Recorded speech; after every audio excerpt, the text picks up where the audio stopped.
देखिए, प्रशांत महासागर के नीचे धरती दो टुकड़ों में बंट रही है।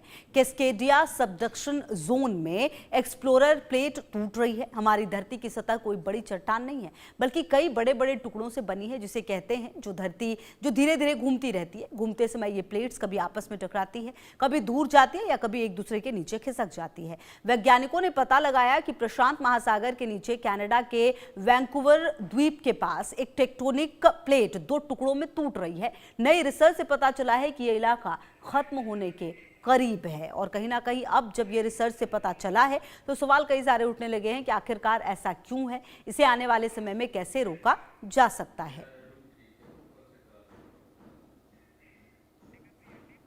और देखिए, कहीं ना कहीं ये समझना होगा कि जो ये नई रिसर्च आई है उससे काफी कुछ पता चल रहा है। पता ये भी कि ये पूरा इलाका जो है वो खत्म होने वाला है, क्योंकि आप देखिए जो वैज्ञानिक हैं उन्होंने ये चौंकाने वाला खुलासा किया है। और अगर ऐसा है तो सवाल बड़ा यही है कि आखिरकार ये इतनी बड़ी हलचल प्रशांत महासागर के अंदर क्यों है, और अगर समंदर में ये लंबी दरार मिली है और ये जो टेक्टोनिक प्लेट है वो जिस तरीके से काम कर रही है, अगर वो अभी फिलहाल सही नहीं है तो क्या दुनिया में तबाही आने वाली है, और वो दुनिया के कौन से वो हिस्से होंगे जो सबसे ज्यादा प्रभावित इससे हो सकते हैं, ये भी अपने आप में बड़ा सवाल है। और क्योंकि जिस तरीके से ये दरार मिली है समंदर में, ये अपने आप में एक नया मामला है।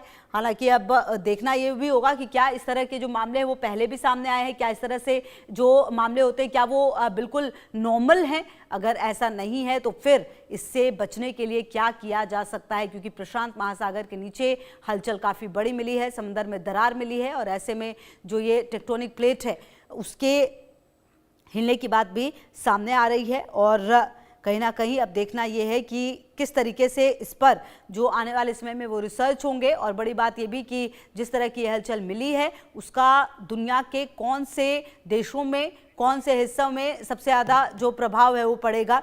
और विनीत गहलोत जी हमारे साथ भूवैज्ञानिक जुड़े हैं बातचीत करने के लिए, ज़्यादा जानकारी के लिए। विनीत जी, बहुत स्वागत है आपका इंडिया न्यूज़ पर। पहला सवाल तो ये कि ये जो वैज्ञानिकों ने ये जो चौंकाने वाला खुलासा किया है उसके क्या मायने हैं सर?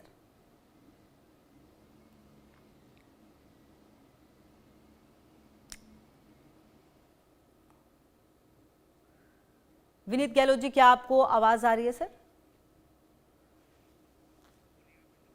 सर आपकी आवाज आ नहीं रही, आप वापस से प्लीज अपना जवाब दें। जी, मैं ये कह रहा हूं कि आपको आवाज आ रही है? हाँ जी सर, अब आ रही है, प्लीज कंटिन्यू। जी जी, धन्यवाद।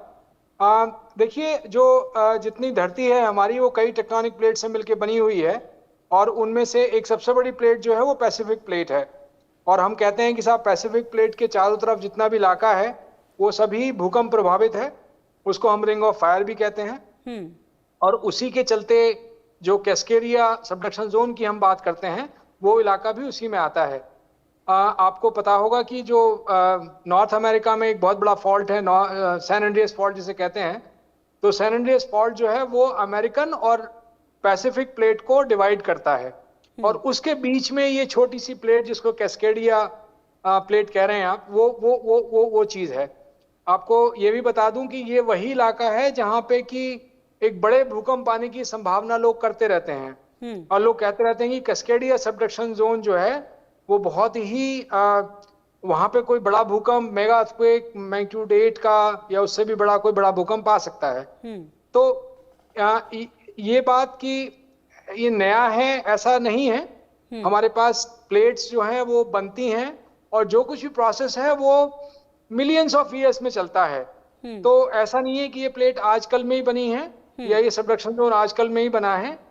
ये खोजा आज गया होगा, उसका आज जो आप उसके एक्सप्रेशन देख रहे हैं वो आपको आज दिखाई दे रहे हैं, लेकिन बेसिकली ये प्रोसेस बहुत मिलियंस ऑफ ईयर, लाखों करोड़ों साल में चलता रहता है।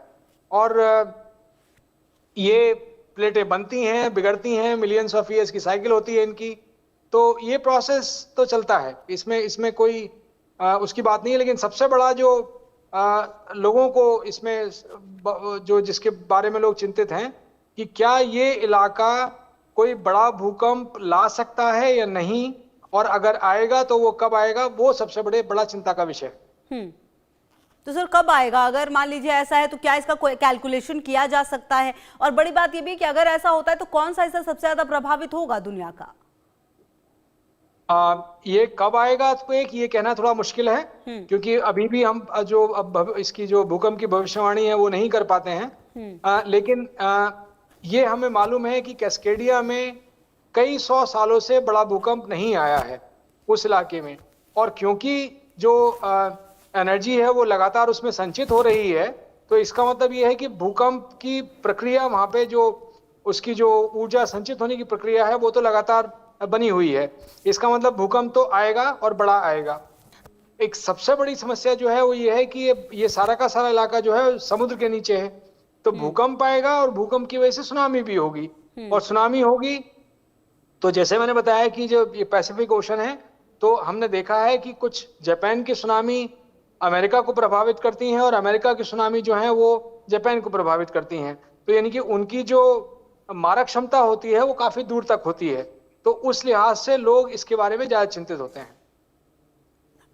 बिल्कुल। अच्छा विनीत जी, सर एक सवाल ये भी कि जब अगर मान लीजिए कि हम आज टेक्नोलॉजी में इतना आगे बढ़ चुके हैं, तो क्या ऐसा हो सकता है कि हम इस तरह की अगर कुछ चीज होती है तो उसके प्रभाव को कम से कम कर सके? ठीक है, हम किसी चीज को रोक नहीं सकते, लेकिन उसके प्रभाव को कम कर सकते, क्या ऐसा कुछ है हमारे पास? ये आपका बहुत ही बढ़िया सवाल है, और इसका जवाब शायद हमें मालूम भी है कि इसका जवाब क्या है। आज की तारीख में अगर आप जो हमारे विकासशील या अविकसित क्षेत्र या जो डेवलपिंग कंट्रीज हैं उनको देखो कि वहां पे अगर कोई छोटा भूकंप आता है, अफगानिस्तान को देख लीजिए, तो उस भूकंप में बड़े आराम से 100,000 लोग निपट जाते हैं। लेकिन अगर वैसा ही भूकंप अगर कोई जापान में आता है या अमेरिका में आता है, तो मुश्किल से शायद कोई कैजुअलिटी नहीं होती है, और थोड़ा बहुत होता है तो थोड़ा बहुत इकोनॉमिक लॉस जरूर होता है। तो सवाल का जवाब यही है कि अगर आपकी इमारतें, अगर आपके स्ट्रक्चर्स जो हैं आपने वो सेफ्टी ले रखी हैं, आपने अपनी इमारतों को मजबूत बना रखा है, तो आपका चाहे भूकंप बड़ा हो तब भी आपका नुकसान नहीं होगा। ये एक सबसे बड़ा काम है जो हम सब लोग इसकी आज की तारीख में जिसकी तरफ हम लोग गतिशील हैं, कि हम लोग कहते हैं कि हम अर्थक्वेक को रोक नहीं सकते, हम उसकी भविष्यवाणी नहीं कर सकते, लेकिन उसकी क्षमता जो है, उसकी मारक क्षमता है, उसको तो कम कर सकते हैं। और उसको कम करने का एक ही तरीका है कि आप अपने स्ट्रक्चर्स को, आप अपने बिल्डिंग्स को, जो आपके बिल्डिंग कोड्स हैं इसलिए आपके इलाके में जो भी हैं वहां पे, हमें मालूम है कि हमारे पास एनडीएमए ने लगातार उसके बारे में बात करते हैं, तो बिल्डिंग कोड्स हैं हमारे पास। अगर हम उन पर ध्यान दें और अपनी इमारतों को ढंग से बनाएं, अपनी स्ट्रक्चर्स को ढंग से बनाएं, तो उसकी वजह से क्षति कम से कम बहुत कम हो सकती है। बिल्कुल। अच्छा सर, ये जो पूरी स्टडी की गई है और जो बातें इसमें सामने आई हैं, जैसा कि आप बता रहे हैं कि डरने वाली कोई बात नहीं है, लेकिन हाँ, क्योंकि ये बहुत पहले ये सारी चीजें हुई होंगी, लेकिन ये जो स्टडीज सामने आई हैं इसको देखकर क्या लगता है कि कितना ज्यादा परेशान होने की जरूरत है, किस तरीके से इस पर वर्कआउट किया जा सकता है, और सबसे इंपॉर्टेंट ये कि अगर कुछ गलत होता है ये कितना नॉर्मल है? मतलब सर ये कितना नॉर्मल है, ये जो स्टडी की गई और जो रिजल्ट्स आए कितना नॉर्मल है? देखिए, हम लोग ये कहते हैं कि साहब अगर आप किसी जंगल से जा रहे हैं और आप कोई शेर वहां पे सो भी रहा होगा और आपको पता नहीं है कि शेर सो रहा है, शेर जरूर होगा वहां पे, तो आप चुपचाप निकल जाएंगे, आपको कोई वो नहीं है। लेकिन आपको पता लग जाए कि शेर आ गया है तब आपकी धड़कन ज्यादा बढ़ जाती है।